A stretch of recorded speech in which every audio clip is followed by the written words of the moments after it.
ছিল মুসা আলাইহিস সালাতু ওয়াস সালাম এভাবে নাই পুরাটাই উল্টে গেছে। এদিকে সামিরী নামক এক ব্যক্তি মুসা আলাইহিস সালাতু ওয়াস সালামের সম্প্রদায়ের মধ্যে গরুর ইবাদত শুরু করেছিল। সামিরী নামক এক ব্যক্তি মুসা আলাইহিস সালাতু ওয়াস সালামের সম্প্রদায়ের মধ্যে গরুর পূজা শুরু করেছিল। আজকে ভারতে হিন্দুস্তানে এবং আমাদের দেশেও কিছু আছে গরু কাটা হারাম, গরুর গোশত খাওয়া হারাম। যে এলাকাতে মুসলমানরা গরু জবে করে তাদেরকে ধরে জবে করে ফেলে, করে কি করে না, গরু করছে ইবাদত, গরুর বাচ্চা গরুর বাছুরের ইবাদত। মুসা আলাইহিস সালাম যখন তোর পাহাড়ে চলে যায়, সামিরী নামক এক লোক, তার নাম ছিল মুসা নবীর নাম মুসা, আবার ওই সামিরীর নাম ছিল কি মুসা। একই সম্প্রদায়ের একই নামে দুই লোক, কিন্তু তাদের হেদায়েত ছিল ভিন্ন ভিন্ন। মুসা আলাইহিস সালাম যখন তার সম্প্রদায়কে তার ভাই হারুনের কাছে দিয়ে তুর পাহাড়ে তাওরাত কিতাব আনতে গিয়েছিল, সামিরী বনি ইসরাঈলরা ফেরাউন থেকে যে কিছু স্বর্ণমুদ্রা, কিছু সোনার বা কিছু স্বর্ণ ধার এনেছিল, তাদের মেয়েদেরকে ছেলেদেরকে বিবাহ করানোর জন্য তারা এই ফেরাউনের উপরে যখন আক্রমণ এসেছে, ফেরাউন যখন তাদেরকে ধাওয়া করার পরে তারা এগুলো সাথে করে নিয়ে চলে আসছিল, এগুলো তাদের সাথে আছে। এদিকে সামিরী লানাতুল্লাহি আলাইহি, সে তাদের কাছে তালাশ করলো তাদের কাছে কোনো সোনার রূপা আছে কিনা। তারা এই সোনার রূপাগুলো বের করে তাদেরকে দিল। সোনার রূপাগুলো বের করে সামিরীকে দেওয়ার পরে সামিরী একটা গরুর বাছুর বানাইছে, গরুর বাচ্চা তৈরি করছে। গরুর বাচ্চা তৈরি করে এই সামিরী এই গরুর বাচ্চার মুখে মাটি লাগাই দিছে। কেমন মাটি লাগাইছে? সামিরী, যার নাম মুসা সামিরী, তার মা ছিল বেশ্যা একজন নারী। তাকে জিনা করে তার মা তাকে জন্ম দিয়েছে। জিনার ফলে সেই সামিরী যখন পেটে আসছে, তার মা সমাজের মধ্যে পেট দেখলে বলবে, তুমি তো বিবাহ বসনায় কোথাও, তুমি এই বাচ্চা কোথায় থেকে এনেছো? এই অপবাদের ভয়ে সে পাহাড়ে চলে যায়, জঙ্গলে চলে যায়। জঙ্গলে গিয়ে এই মুসা সামিরী যে তাকে জন্ম দিয়েছে, তাকে জন্ম দিয়ে সেখানে রেখে এসেছে, যাতে করে সমাজের মধ্যে তার উপরে কোনো প্রকারের অভিশাপ, সমাজের মধ্যে কোনো প্রকারের অপবাদ যেন সমাজ তাকে না দেয়।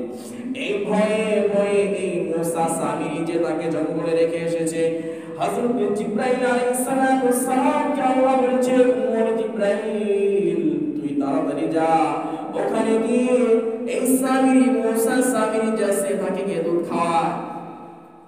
সুবহানাল্লাহ। তাকে দুধ খাওয়াইতে তারে বড় করছে। সে বড় হয়েছে, হওয়ার পরে একটু বুঝতে শিখছে। সামিরী জিবরাইল আলাইহিস সালাম আঙ্গুল দিয়ে দুধ খাওয়াতেন, সামিরীর মুখে নিয়ে আঙ্গুল ঢুকে দিত। সামিরী টাইনা কি করতো? দুধ খাইতো। দুধ খায় কি হয়েছে? সে বড় হয়েছে। জিবরাইল আলাইহিস সালাম এমন একজন রাসূল ছিলেন, জিবরাইল আলাইহিস সালাম যেদিকে পা রাখতেন সেখানেই সবুজ গাছ গজিয়ে যেত। সবুজ হয়ে যেত। বালুর মধ্যে পা দিলে এখানে কি হয়ে যেত? সবুজ গাছ পাওয়া যেত। সামিরীকে জিজ্ঞেস করেছিল মুসা নবী, ওরে সামিরী, তুই এত বড় কষ্ট কিভাবে হইলি? এত বড় বদমাইশ চুর বাটপার কিভাবে হইলি? আমার সম্প্রদায়কে তুই ধ্বংস করছস, নষ্ট করছস। কোরআনে কারীমের মধ্যে স্পষ্ট আল্লাহ পাক তুলে ধরেছেন। সামিরী মুসা নবীর জবাবে বলেন, ফাকাবাতু কবতান মিন আথারির রাসূল। জিবরাইল আলাইহিস সালাম যখন আমার কাছে আসতো আমাকে দুধ খাওয়ানোর জন্য, এই জিবরাইলের পায়ের নিচ থেকে আমি মাটিগুলো সংগ্রহ করে নিয়েছিলাম। জিবরাইলের পদচিহ্নের মাটি এমন পাওয়ারফুল মাটি, এই মাটি মৃতকে জীবিত করে ফেলে। এই মাটি মৃত বস্তুর মধ্যে লাগাইলে সে মৃত বস্তু তাৎক্ষণিক জীবিত হয়ে ওঠে। আমি সেখান থেকে পটলা করে আমি মাটি পেঁচাইয়া রাখছিলাম, সেখান থেকে একটু মাটি রাখছিলাম। এই সোনার রূপাগুলো দিয়ে একটা গোবৎস তৈরি করলাম। এই গোবৎস তৈরি করে আমি এই মাটিটা আমার পকেট থেকে খুলে এই গোবৎস এই গরু বাছুরের মুখে আমি লাগিয়ে দিলাম। জাসাদান লাহু খুয়ার, আর এই গরুর বাচ্চা হাম্বা হাম্বা করে ডাকতে শুরু করলো।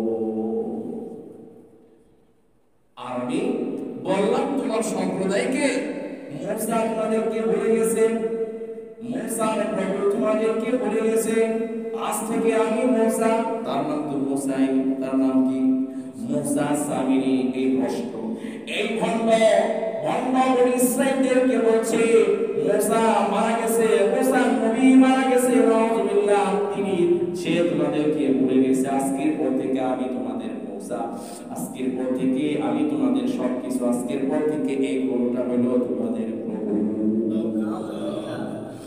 এই গরু যখন আমরা শুরু করছে, কথা বলা শুরু করছে, তারা এই গরুর ইবাদত পূজা করা শুরু করলো।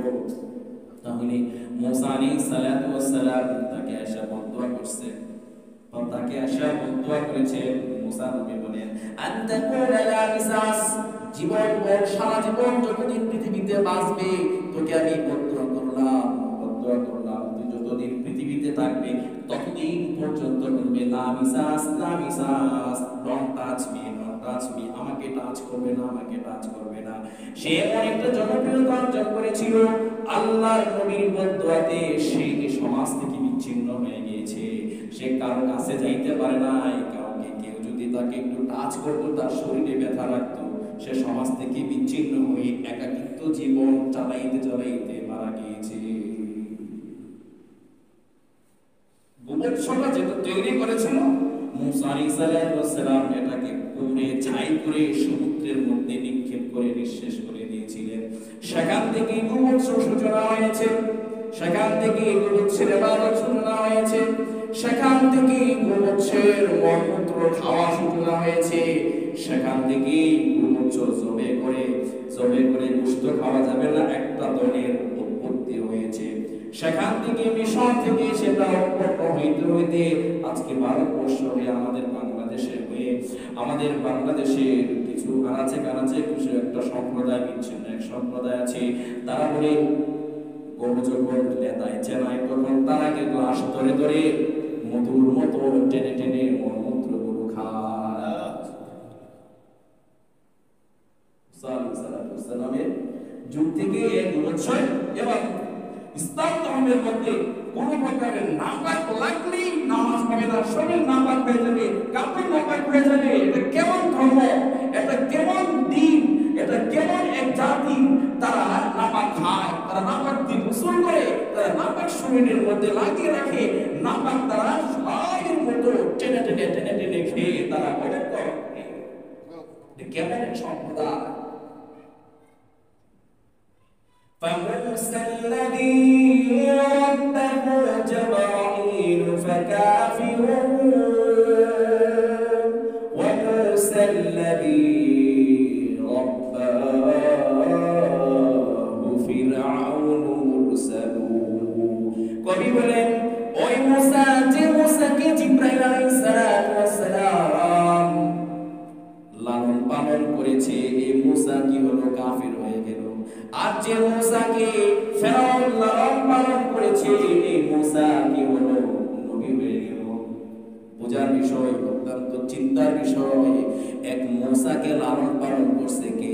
ফেরেশতা জিবরাইল। দুধ খাওয়ায়া পালছে, পুত্রটি দুধ খাওয়ায়া পালছে, এই মুসা কি হলো কাফির হয়ে গেল, নষ্ট করে ফেলেছে তার জাতিকে, সম্প্রদায়কে। আর ওয়ামুসাল্লাযী রাব্বাহু ফিরআউন মুরসালু, যে মুসা কাফিরের ঘরে লালন পালন হয়েছে, শত্রুর ঘরে লালন পালন হয়েছে, ফিরআউনের ঘরে লালন পালন হয়েছে, এই মুসা কি হয়েছে? আল্লাহর পয়গম্বর হয়ে গেছে, আল্লাহর প্রিয় পাত্র হয়ে গেছে, আল্লাহর পছন্দনীয় পাত্র